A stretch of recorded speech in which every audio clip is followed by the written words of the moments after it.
Fondos comunitarios para ensanchar y acondicionar la carretera nacional 134 en Francia. Es lo que van a pedir las cámaras de comercio aragonesas y del sur del país vecino antes del verano. Consideran que es una vía fundamental para el crecimiento económico a ambos lados de la frontera. Además, gracias al convenio que han firmado este mediodía en Huesca, van a crear un órgano conjunto de emprendimiento empresarial.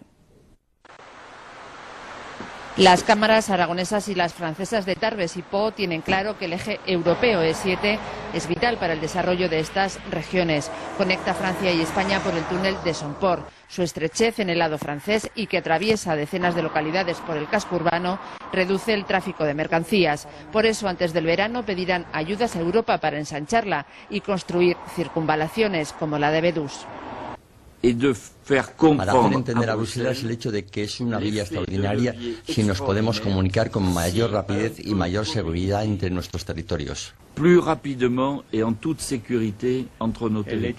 Es una de las acciones que van a emprender los responsables empresariales de ambos territorios, según el convenio que acaban de firmar. Sin olvidar, dicen, la travesía central de los Pirineos y la vía internacional de ferrocarril.